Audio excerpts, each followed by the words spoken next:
and welcome to another edition of the Spike Ridgley Show, our show brought to you each week by Reliable Heating and Cooling. I'm your host, Dave Sheets, along with the manager of the Massillon Tiger baseball team, Spike Ridgley. Spike, welcome back to the show. Thanks. Your Tigers are now 10-7 after a loss on Monday night to Alliance. With the improving weather, your team has been on the field a lot the last 2 weeks. Have you and your players settled into a more consistent schedule with the weather? Yeah, you know, we had the week where we played 6 games, so we kind of learned that we were able to do that. So now it's interesting that this week we've got, 5 games. So, you know, we're kind of at the point now where we feel like with this young group, playing more is better, get them more experience. So if we were allowed, we'd add one Thursday too, but we can't because we're at the max number of games with all the makeups being done. So, yeah, we've got a routine where we'll come in and hit after school. Sometimes we'll walk through a few things that we need to improve on that maybe we haven't had time to practice because the games are sort of piled up a little bit from all the makeup games. But for the most part, the routine has been what it is, and we've kind of learned when to give them time off and maybe not hit before a game because of the backup of games. But the routine is kind of settled in now, and we kind of know what to expect. With your team playing so many games in the past 2 weeks, do you and your coaches have to watch the team a little closely as far as physical and mental fatigue? Yeah.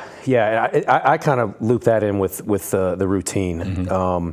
You know, I've had to do things this year because of all that rain, maybe a little bit different than in years past. For instance, you know, by the time we're in the 5th game in 6 days, sometimes we won't hit before that game to give them a little bit more rest before the game, to save it for the game.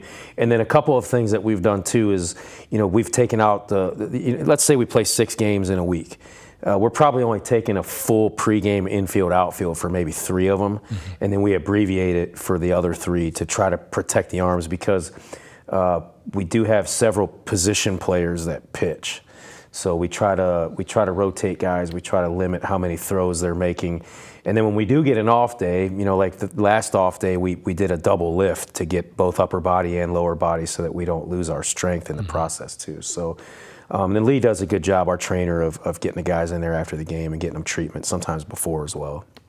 This past Saturday's home game against Amherst Steel was designated as Youth Day at the Duck. Tell us more about how that day went. Oh, it was fantastic. You know, I've done this now. This is the 9th year. We've had Youth Day, you know, every year. And in the last 2, it's been neat because I've had a chance to have my own sons involved in it now with the 4- and 6-year-old. So we always enjoyed doing it before. Now there's an extra level to it now, just being able to have the family involved too. But to see first of all, thanks to all the coaches that brought out their teams and players in uniform. We had a bunch of teams out there. The youth kids have a great time. Our players have an awesome time, you know, welcoming them, bringing them on the field. And then one of my favorite parts about the whole thing is when the kids will come into our dugout after the national anthem before the national anthem, and then they'll run out on the field during announcements with a player. Mm-hmm. So it's pretty cool to see them get to be a part of that. And then we do a big group photo at the end. But our booster club did a heck of a job.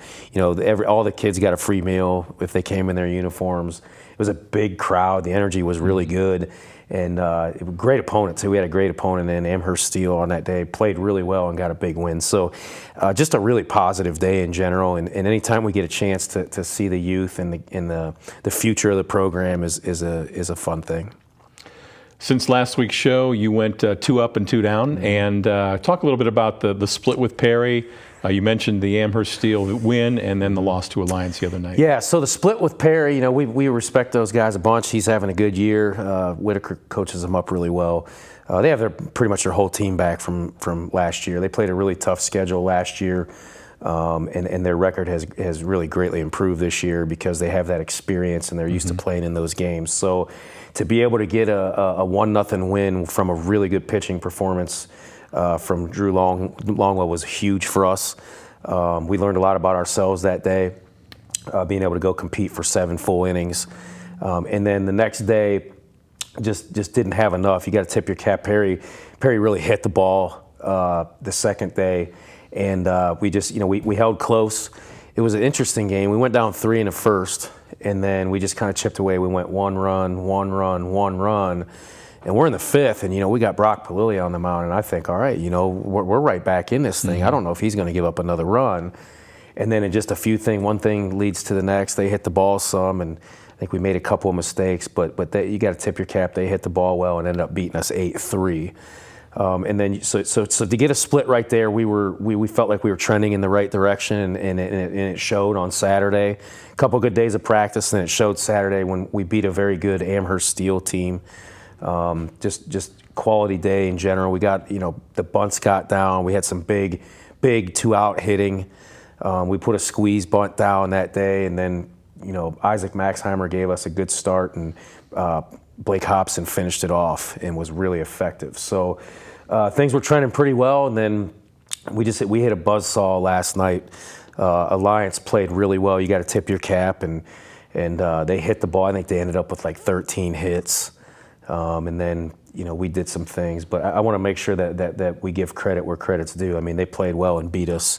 And then towards the back end, if things got away from us some, as we, at the end of the day, I think we lost focus a little bit, and ultimately that's on me. And so we got to try to correct that and stick together and bounce back hopefully here tonight.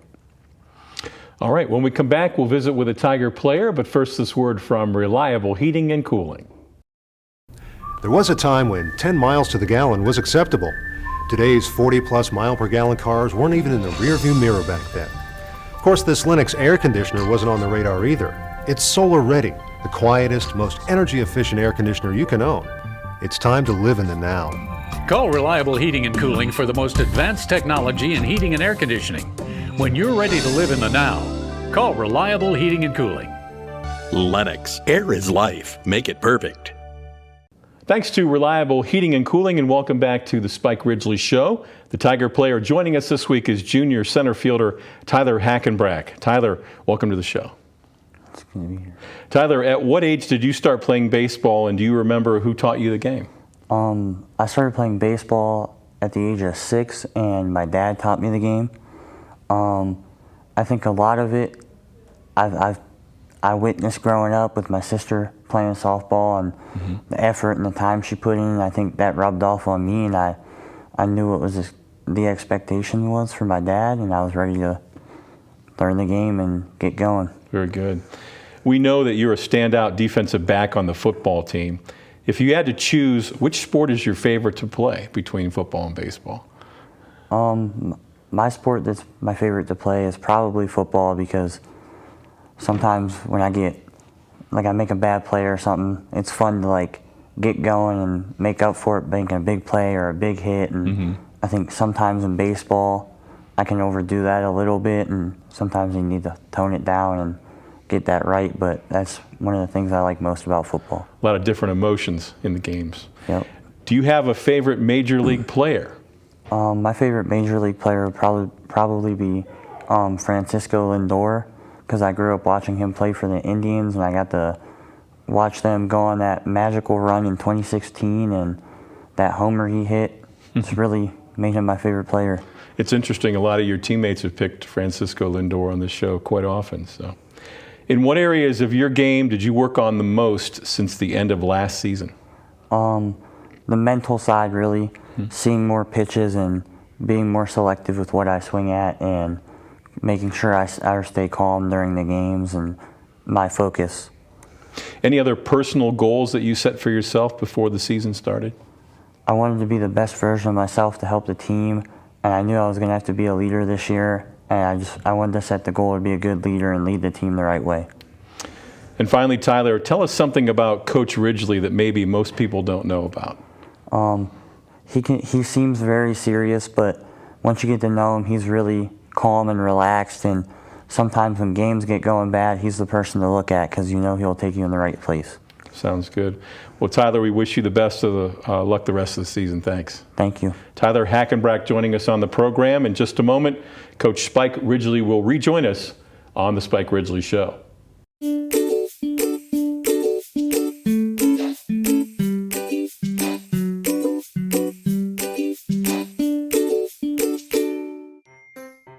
Hello, and welcome to the Stark County Humane Society. Today we're going to give you a few pointers when considering adopting a new furry friend.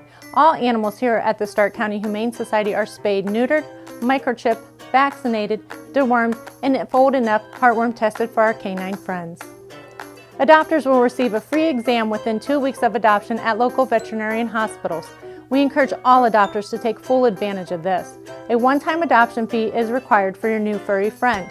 When you adopt, you get an awesome adoption packet that includes treats for your new fur baby and savings for you. But this is not where the cost of adoption stops. Did you know the average cost of an animal like a new puppy or kitten can cost up to $500 annually? This includes annual veterinarian visits, preventative care, and everyday supplies like crate, litter, food, toys. But I hope this doesn't scare you away. Adopting an animal is a huge responsibility and a commitment. Please take the time to consider the cost of adopting a new pet into your family today. I hope to see you soon at the Stark County Humane Society. Please visit our website or visit us on social media for more information.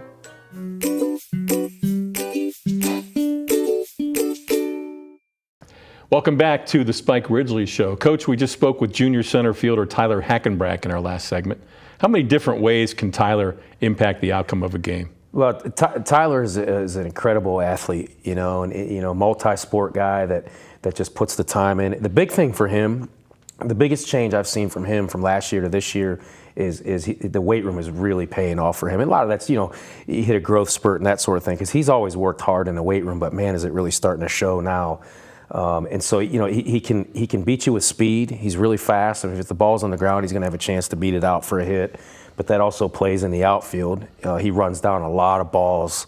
It's fun to watch him play it, because you just don't know. Ball comes off the bat and you think to yourself, oh man, that could be a double. And the next thing you know, he's jumping for it and catching it, with the vertical leap. But just good speed, very strong, can hit the ball in the gaps. He can leave the yard if he gets his best swing on it. And he's a hard worker. I mean, he's one of our captains. With him and with a couple other guys, they got the pulse of the team, and he respects the guys, and the guys respect him. And I feel very fortunate that he's a part of what we're doing. As we mentioned at the start of the show, the team is now 10-7 on the year. We've got several games to talk about, including some rematches this week. Mm-hmm. First of all, on Wednesday, you're home against Central Catholic. That's a rematch from earlier in the year. Yeah, great game the first time around. Brock Palilli pitched it.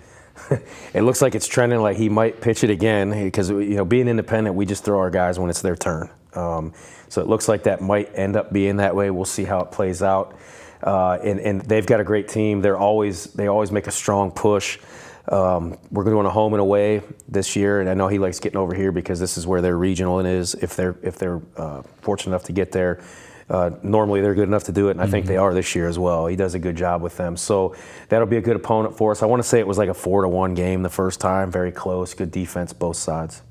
This Friday, May 3rd, you're home against South Range. That game has also been designated as Senior Day. Tell us more about that. Yeah, first of all, South Range would be a strong opponent. I've got to watch them the last couple of years in their regional, which is also here.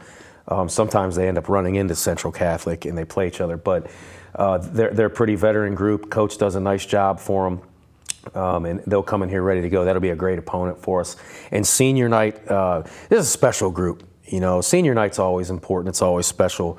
But this group here is growing on me because it just the selfless nature of them, and they are. You get what you see with these guys. It's because I've asked. I say, hey, I've asked some of the captains. Is it really is the vibe is really as good as what it looks?